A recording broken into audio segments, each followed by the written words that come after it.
Dear student, I Ashok Kumar Sharma, your mathematics mentor. Today, in this video, we studied about the equivalence classes and congruent to modulo m and partitions of set. तो ये तीन चीज पर हम लोग चर्चा करेंगे इस वीडियो में। इससे पहले वाले वीडियो में हम लोग देख चुके होंगे कि हम लोग रिलेशन पढ़े थे, टाइप ऑफ रिलेशन देख चुके हैं एंड इक्विवेलेंस रिलेशन देख चुके हैं, तो एंड पार्शियल ऑर्डर रिलेशन भी देख चुके हैं। तो अब हम लोग इस वीडियो में जो चर्चा करेंगे वो congruent to modulo m, partitions of set and equivalence classes. तो now we start congruent to modulo m। तो हम लोग कॉन्ग्रुएंट टू मॉड्यूलो m देख रहे हैं। कॉन्ग्रुएंट टू मॉड्यूलो m,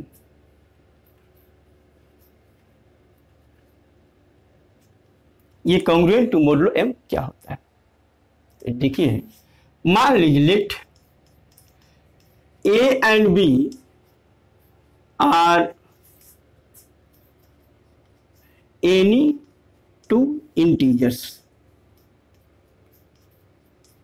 कोई दो इंटीजर्स है सच दैट, और ऐसा है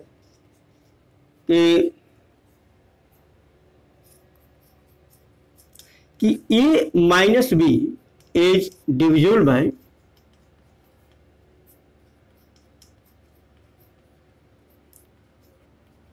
m, then तब we say that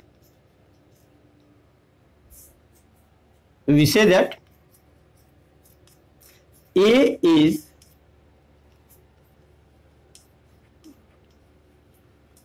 congruent to b modulo m। इसको रीड कैसे करते हैं, लिखे कैसे इसको?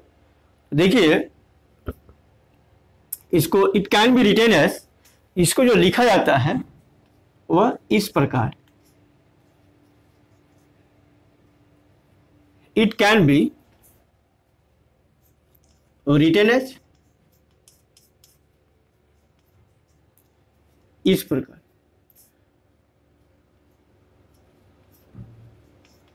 ओके, तो इसको आप समझ सकते हैं कि पढ़ते क्या है कि a minus b divisible by m, और इसी को कहते हैं a congruent to b modulo m। ये क्या बोलते हैं? दैट इज, इसको a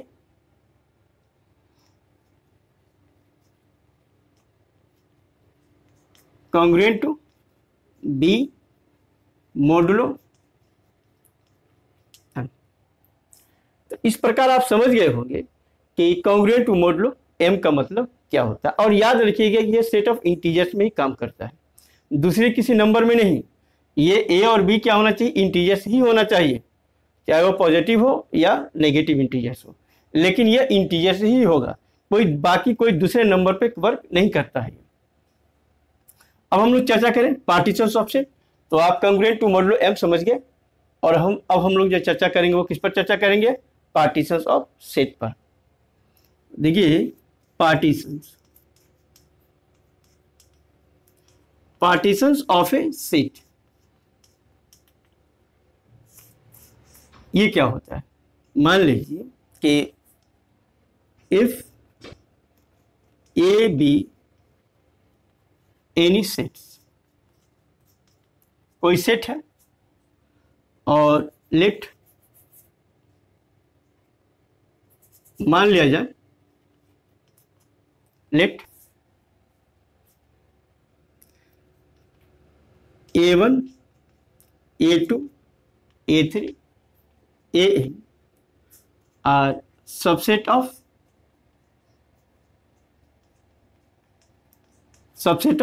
a, such that, ऐसा है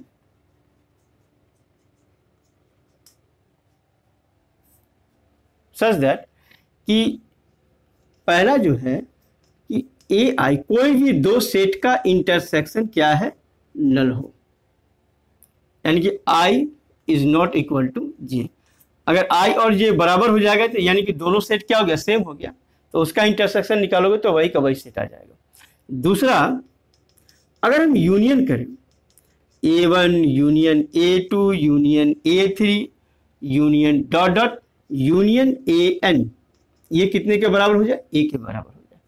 या इसी को दूसरे शब्द में जो लिखते हैं, जैसे मान लीजिए कि ऐसा union I equal to 1 to N AI, और ये क्या हो जाए? A के बराबर आ जाए, तब हम कह सकते हैं कि ये क्या है? देन वी से दैट, तब हम लोग क्या कहेंगे? देन वी से दैट ये जो सबसेट है, subset A1 A2 A3 AN are partitions of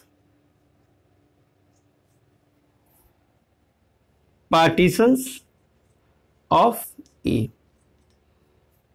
तो ये जो A1 A2 A3 और डॉट डॉट AN जो कहलाएगा, ये जो सबसेट हुआ, वो सब क्या कहलाएंगे? पार्टीशंस कहलाएंगे। ओके, अब हम लोग जैसे देखिए एग्जाम्पल के तौर पे अगर मान लीजिए कि आप एक सेट तैयार करें, मान लीजिए कि ये ऐसा सेट है कि 1 2 3 4 5 6 ऐसा कोई सेट है, और मान लिया जाए कोई सबसेट ऐसा है, A1 में मान लीजिए कि 1 है, A2 में मान लो कि 2 3 है,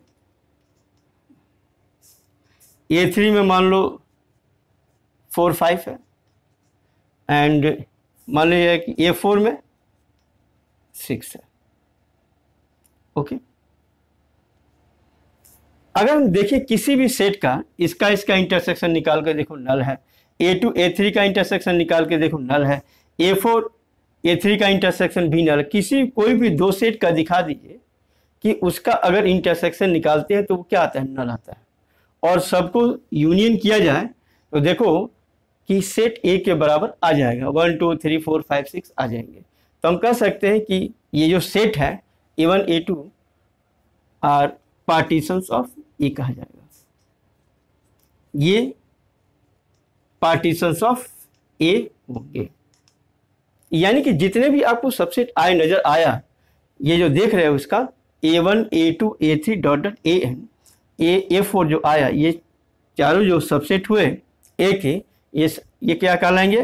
पार्टीशंस ऑफ सेट A कहलाएंगे, यानी कि A का ये पार्टीशंस हो गया। तो आप कॉन्ग्रुएंट टू मॉडुलो M समझ गए एंड पार्टीशंस ऑफ सेट भी आप समझ गए होंगे।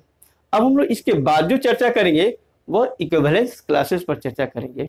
ओके, तो अब आप क्या कीजिए, इसको नोट कर लीजिए। Okay,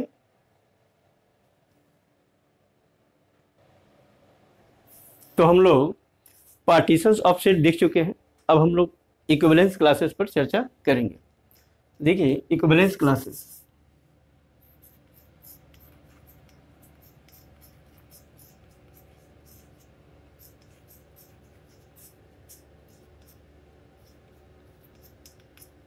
equivalence classes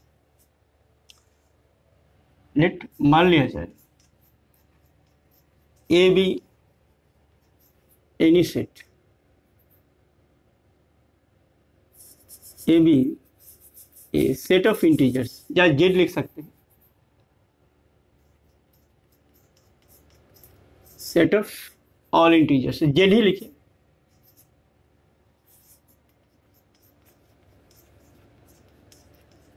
set of integers,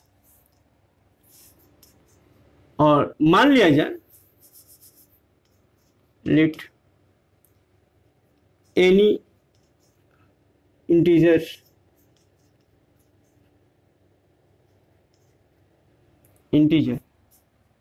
A belongs to Z. कोई भी एक इंटीजर है ए बिलोंग्स टू जेड, तो कहा जाए कि equivalence classes of A, equivalence classes of A is the set of that integers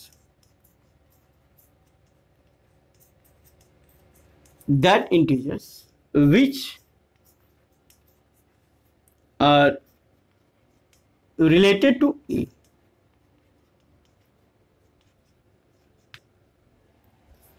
यानी कि वह रिलेशन जो ए से रिलेटेड है। याद रखिएगा कि जो रिलेशन होना चाहिए वह इक्विवेलेंस रिलेशन होना चाहिए। जब तक इक्विवेलेंस रिलेशन नहीं होगा तब तक नहीं होगा। कि जो रिलेशन होना चाहिए वह इक्विवेलेंस रिलेशन होना चाहिए। कोई भी अगर मान लीजिए कि आर है तो आर जो है एक इक्विवेलेंस रिलेशन होना चाहिए, रिलेशन इक्विवेलेंस होना चाहिए रिलेटेड टू ए। यानी कि मान लीजिए इक्विवेलेंस, ये ऐसा जो साइन होता है इसका मतलब क्या हुआ, equivalence classes of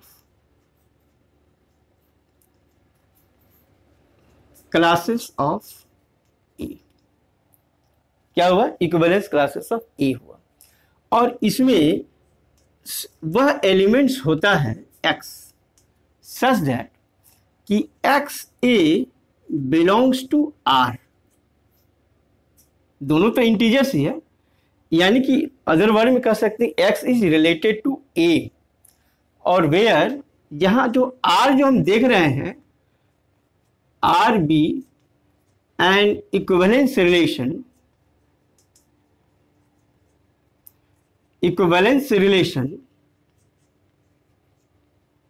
in Z. R कैसा रिलेशन है, इक्विवेलेंस रिलेशन है। तो हम इसको क्या करते हैं, देखिए ये बिग ब्रैकेट है, बिग ब्रैकेट के अंदर ए लिखा हुआ है, तो इसका मतलब क्या, इक्विवेलेंस क्लास ऑफ ए। और वह सारा एलिमेंट्स होगा जो ए से रिलेटेड है। तो set of that elements which related to A, तो वह एलिमेंट्स का सेट कहलाता है इक्विवेलेंस क्लास ऑफ ए। तो आप इक्विवेलेंस क्लास तो समझ गए होंगे। इक्विवेलेंस क्लास क्या है कि आर क्या होता है, जो रिलेशन है वह इक्विवेलेंस रिलेशन इन जेड में होना चाहिए। तब कोई एलिमेंट्स अगर है, अगर जेड का कोई एलिमेंट्स उठाया जाए, ए बिलोंग्स टू जेड अगर है, तो ए से जो जो एलिमेंट्स रिलेटेड होंगे उसका सेट ही क्या कहलाता है, equivalence class of A. Okay, आपको कोई परेशानी, कोई दिक्कत नहीं होनी चाहिए। अब हम लोग एक एग्जाम्पल के द्वारा हम लोग चर्चा करेंगे। जो देखिए एक एग्जाम्पल लेंगे इक्विवेलेंस क्लास पर। मान लिया जाए let Z be a set of integers और इंटीजर्स,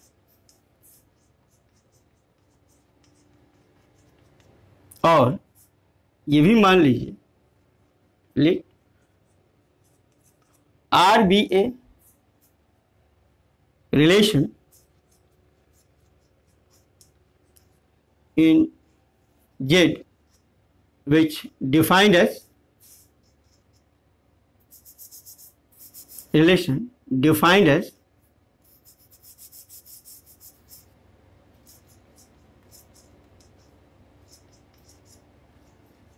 इस प्रकार वो डिफाइंड है कि आर ये ए बी सच दैट कि ए, इसको कह सकते हैं अदर वर्ड में a congruent to b modulo 3, यानी कि दैट इज कि a minus b is divisible by 3।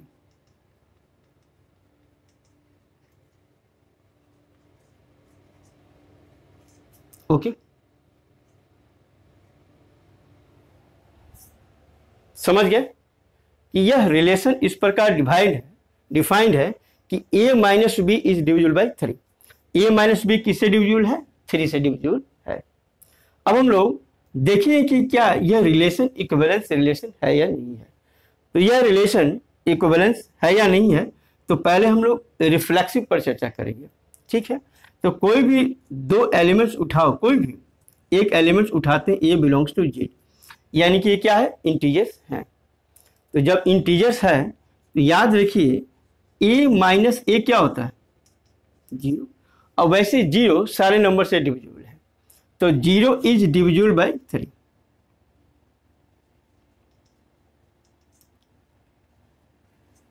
Divisible by 3, यानी कि इसका मतलब ए बिलोंग्स टू जे आर, यानी कि इसका मतलब ए आर का सदस्य होगा, रिलेशन में होगा, यानी कि तब हम कह सकते हैं आर इज रिफ्लेक्सिव। आर क्या हो जाएगा? रिफ्लेक्सिव होगा।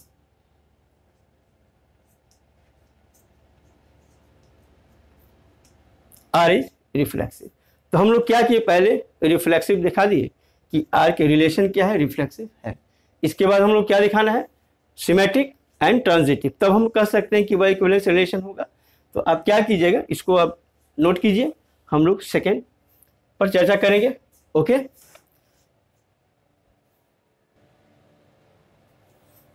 तो हम लोग इक्विवेलेंस रिलेशन के लिए हम लोग आगे बढ़े, रिफ्लेक्सिव दिखा चुके हैं। अब हम लोग क्या दिखाएंगे, सिमेट्रिक।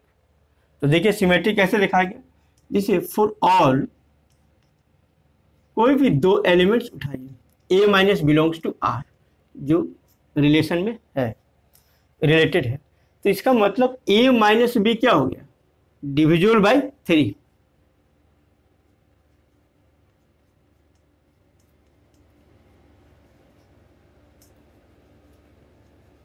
यानी कि 3 से क्या हो गया, डिविजिबल है। ओके, तब तो ये 3 से डिविजिबल है, तो a माइनस बी तो 3 के लिख सकते हैं कि कोई ना कोई इंटीजर होगा। तब तो अगर माइनस अगर हम करें माइनस बी बाई ए, ये भी क्या हो गया, 3 के। तब तो b माइनस ए करें तो माइनस 3 के होगा। तब तो अगर b माइनस ए किया जाए तो 3 और माइनस के लिख सकते हैं, माइनस के भी क्या हो गया, इंटीजर्स। तब तो इसका मतलब यह हुआ कि बी ए भी क्या होगा, आर में बिलोंग करेगा। तो हम कह सकते हैं इसलिए कि are is symmetric.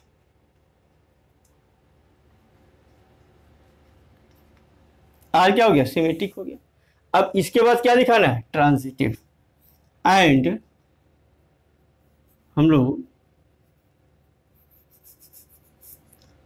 And for all a b belongs to R करें तो हम कह सकते हैं कि a minus b is divisible by 3।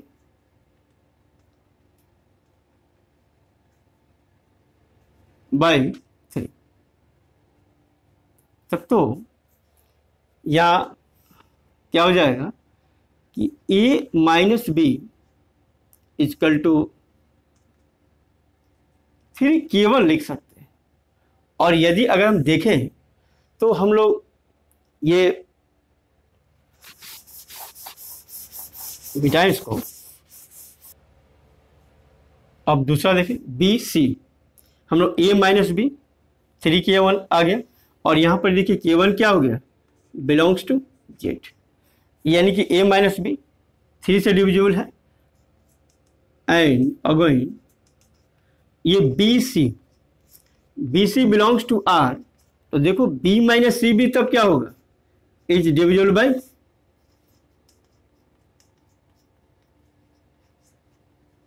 3। 3 से क्या हो गया, डिविजिबल हो गया। तब तो ये b minus c is equal to क्या हो गया, 3K2 लिख सकते हैं। यहाँ K2 क्या हो जाएगा, बिलोंग्स टू जेड। तब तो ये देखो कि अगर हम दोनों को ऐड कर दें, इसको और इसको जोड़ दिया जाए, तो देखो क्या आता है, a minus b plus b minus c, और यह हो जाएगा 3K1 प्लस 3K2। तब तो ये b और b कैंसिल हो गया, क्या आ गया, a माइनस सी, और ये 3 को कॉमन ले लो तो ये आ गया K1 plus K2। K1 plus K2 भी क्या हो गया, कोई ना कोई इंटीजर होगा। अगर मान लिया जाए कि यह 3K हो गया, यानी कि देखोगे कि अगर K is equal to K1 plus K2 अगर है तो ये भी क्या हो जाएगा, जेड का मेंबर हो जाएगा। यानी कि a माइनस सी 3K के बराबर आ गया। तब तो हम कह सकते हैं ना कि AC भी क्या होगा, बिलोंग्स टू आर, यानी कि that is R is transitive. R क्या हो गया, ट्रांजिटिव हो गया। तब तो आर क्या हुआ, रिफ्लेक्सिव दिखा चुके हैं, यहाँ पर क्या होगा दिखा रहे हैं सिमेट्रिक, और यहाँ पर क्या हो रहा है ट्रांजिटिव, यानी कि रिफ्लेक्सिव सिमेट्रिक एंड ट्रांजिटिव हो गया। तो जब R reflexive symmetric and transitive हुआ तो इसका मतलब क्या हो जाएगा कि आर एक इक्विवेलेंस रिलेशन होगा। तो जब आर इक्विवेलेंस रिलेशन हो गया तो अब इसी में से हम लोग इक्विवेलेंस क्लास पर चर्चा हम लोग करेंगे। तो अब आप लोग क्या कीजिए, इसको नोट कीजिए। ओके, तो नोट कीजिए। तो इस प्रकार हम कह सकते हैं कि आर क्या हो गया, R be an equivalence relation.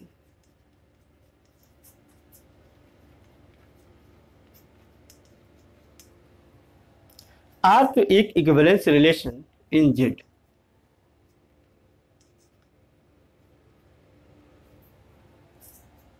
Equivalence relation तो हो गया।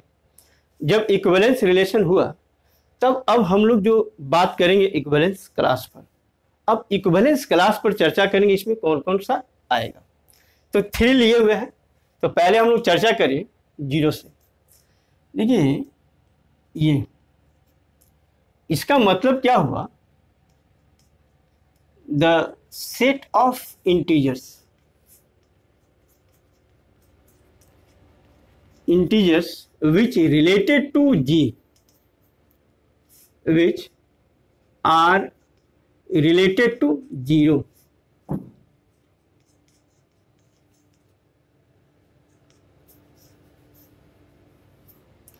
related to 0 से कौन कौन सा रिलेटेड। तो देखिए 0 से रिलेटेड कौन कौन सा आएगा।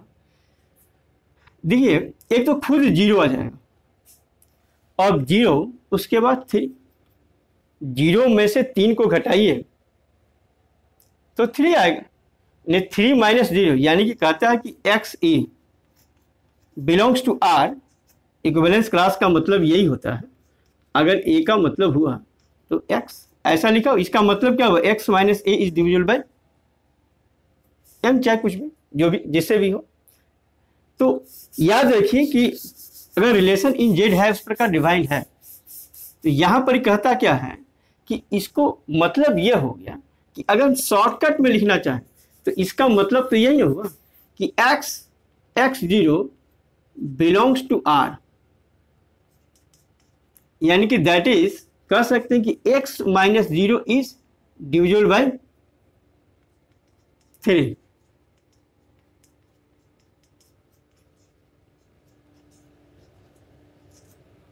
डिविजिबल बाय 3 से डिविजिबल, तो कौन कौन सा रिलेटेड हो जाएगा, तो खुद एक आएगा 0 भी, 0 में से 0 को माइनस करोगे तो डिविजिबल, उसके बाद 3, इसके बाद 6, इसके बाद 9, ये आते रहेंगे। इसके बाद देखो -3, -6, इसके बाद डॉट डॉट लगा दो, ये सारे एलिमेंट्स उसमें आएंगे। इसके बाद गौर करो, एक 1 लेते हैं, यानी कि द सेट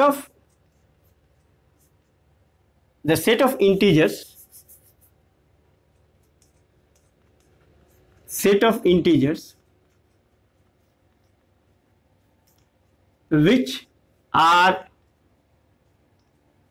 divisible by या which are related to 1, जो 1 से रिलेटेड हो। तो 1 से रिलेटेड कौन कौन सा एलिमेंट्स आएगा, यानी कि कहा जाए तो इसको शॉर्टकट में देख सकते हो, तो कह सकते हो कि x1 बिलोंग्स टू आर, यानी कि दैट इज, इसका मतलब क्या हुआ, रिलेशन तो इस पर क्या डिफाइंड है, x minus 1 is divisible by 3। तो अब इसमें देखो x क्या क्या एलिमेंट्स आएगा, कौन कौन सा रिलेटेड होगा, एक तो खुद 1 होगा, उसके बाद सोचिए तो 1 के बाद, यानी कि 1 में से, माने कि कोई भी नंबर में से 1 को घटाओ और वो 3 से डिविजिबल, यानी कि 4 आएगा। ठीक, इसके बाद सोचिए तो दूसरा नंबर कौन सा आ जाएगा, 7। तीसरा नंबर सोचिए कौन सा आएगा, 10। यानी 3 का डिफरेंस पर आ रहा नंबर। अगर हम माइनस में देखें तो माइनस में से कीजिए तो -2 आएगा, -2, इसके बाद -5 आएगा। ये सारे नंबर आएंगे जो 1 से रिलेटेड होंगे। तीसरा नंबर पर गौर कीजिए, ये आता है 2। The set of integers which are related to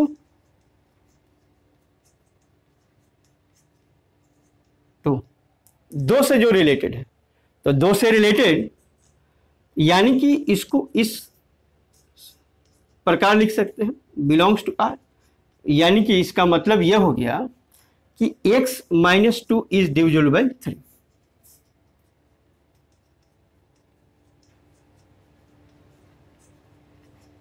तो अगर हम देखें तो इसमें क्या क्या एलिमेंट्स आएगा, गौर कीजिए। तो देखिए 2 से एक तो खुद 2 आएगा, 2 के बाद कौन सा एलिमेंट्स आ जाएगा, 5। इसके बाद देखिए 8, इसके बाद सोचिए 2 के बाद क्या आएगा, 11 आते जाएगा। इसके बाद देखिए -1, इसके बाद देखिए -4, इसके बाद और सोचिएगा तो -7,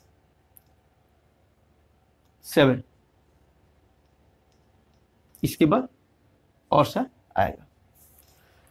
देखिए 3 आया, अगर हम चौथा लेते हैं 3, अगर हम लेते हैं 3, तो अगर हम कहें कि भाई 3 को भी लिया जाए, ट्रायल किया जाए, तो इक्विवेलेंस क्लास ऑफ 3 रखा जाए तो कहता है कि उसी प्रकार कौन कौन सा रिलेटेड है 3 से, तो 3 से रिलेटेड एक खुद 3 आएगा, 0 भी आएगा इसमें, 3 - 0 भी डिविजिबल होगा। इसके बाद 6 भी आएगा, 9 भी आएगा, ये सारे नंबर आते जाएंगे।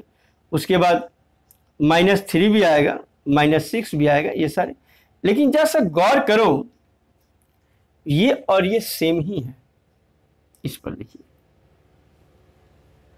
यानी कि इक्विवेलेंस क्लास जो बनेगा, तो जितना नंबर से वो डिविजिबल कह रहा है, 3 से अगर डिविजिबल है तो 3 ही इक्विवेलेंस क्लास बनेगा। बाकी जितने भी हम अगर लेते हैं तो तीनों क्या होगा कि किसी न किसी, या तो इससे आएगा, इसी का एलिमेंट्स हो जाएगा, या इसका होगा, या इसका होगा। तो इस प्रकार जितना नंबर से डिविजिबल कर रहा है उतना ही नंबर के इक्विवेलेंस क्लास बनेंगे, और 3 से कम ही होगा। ओके, तो हम लोग इसको क्या करते हैं, अब इस पर गौर कीजिए कि जो हमने देखे हम लोग यहाँ पे,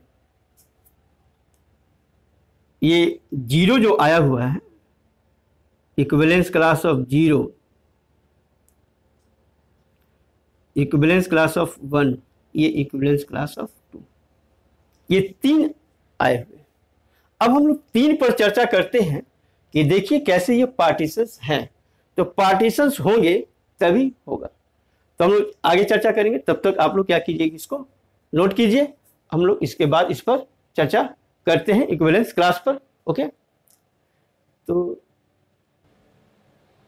हम लोग देखें कि equivalence class of 0, equivalence class of 1 and equivalence class of 2। अब इसके आगे हम लोग इस पर ध्यान देते हैं। देखिए 0, इसमें क्या क्या एलिमेंट्स आया था, गौर कीजिए, 0, 3, 6, 9, और ये नेगेटिव में आया था -3, -6 एंड डॉट। उसी प्रकार हम लोग इक्विवेलेंस क्लास ऑफ 1 में क्या देखे थे, एक खुद 1, उसके बाद 4, इसके बाद 7, इसके बाद 10, इसके बाद देखिए -2, इसके बाद -5 आया था। इसमें देखे थे हम लोग, देखिए एक तो 2 खुद था, दूसरा था 5, 8, इसके बाद 11, 11, उसके बाद और भी आएगा नंबर। इसके बाद देखिए -1, -4, इसके बाद तीनों को गौर कीजिए कि कोई भी दो का इंटरसेक्शन उठाइए, ये क्या है, नल है। और कोई भी दो नल ही आएगा।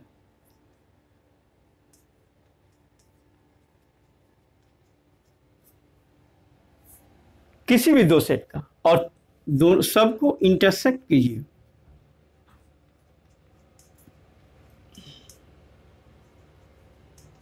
तो आप देखिएगा कि पूरा देखिए 0, 1, 2, 3, 4, 5, ये सारे इंटीजर्स आ जाएंगे। नेगेटिव में भी देखिए -1, -2, -3, इस प्रकार ये सारे नंबर, सारे नेगेटिव नंबर भी हमको आ जाएंगे। नहीं, पूरा जेड ही आता है। इसको क्या लिख सकते हैं हम लोग, जेड। इसीलिए कह सकते हैं यह 0, 1 एंड 2 आर सबसेट तो है ही, आर पार्टीशंस ऑफ जेड हुआ। तब जेड का पार्टीशंस हुआ तो कह सकते हैं कि ये जो हुआ इक्विवेलेंस क्लास ऑफ जेड हुआ। इस प्रकार ये जो 0, 1 and 2 are equivalence class of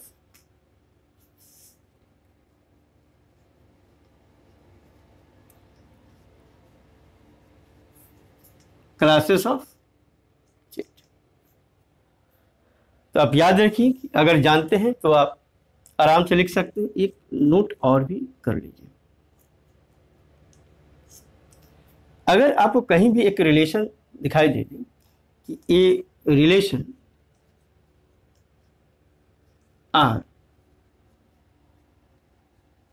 defined in Z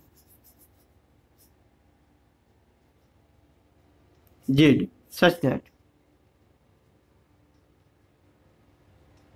ऐसा हो कि R और ए बी, और कहा जाए कि A minus b is divisible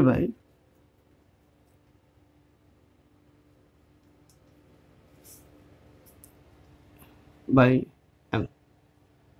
M दे दे, तो इसका जो इक्विवेलेंस क्लास होगा, ये तो इक्विवेलेंस रिलेशन है ही, देन तब ये जो इक्विवेलेंस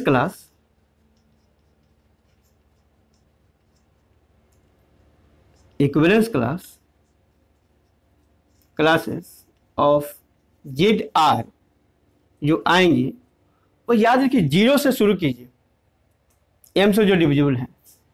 यह आएगा 0, 1,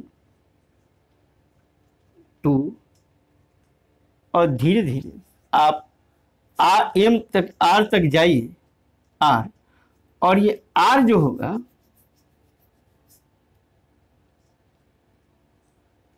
आर, याद रखिए are is less than m, R is equal to, last जो होगा R is equal to m-1। R का वैल्यू m-1, या यहां भी लिख सकते हैं हम लोग आर के स्थान पर अगर चाहें तो m-1 ही लिख दीजिए, तो आप अच्छी तरह समझ सकते हैं। एक कम होगा, ओके। तो इस आर की जरूरत अब नहीं पड़ेगी। तो आपको अगर कहीं भी ऑब्जेक्टिव क्वेश्चन दे दें तो आप आराम से पता कर सकते हैं कि उसका इक्विवेलेंस क्लास कितने होंगे और कौन कौन से होंगे। तो याद रखिए कि ये आपके ऑब्जेक्टिव क्वेश्चन बनाने के लिए है। अगर जहाँ भी कहा कि आपको इक्विवेलेंस क्लास कितने होंगे या इक्विवेलेंस क्लास ये हैं कि नहीं है, उसको आप आराम से बता सकते हैं, आराम से पता कर सकते हैं। ओके, तो आज के वीडियो में हमने आपको बताया इक्विवेलेंस क्लास के बारे में जानकारियाँ दी, और हम लोग नेक्स्ट वीडियो में जो जानकारी देंगे उसमें हम लोग रिलेशन के क्वेश्चन को सॉल्व करेंगे। और याद रखिए रिलेशन का जो क्वेश्चन होगा वो एनसीईआरटी का होगा, और एनसीईआरटी का एक्सरसाइज 1.1 को हम लोग सॉल्व करेंगे। ओके, तो थैंक्स।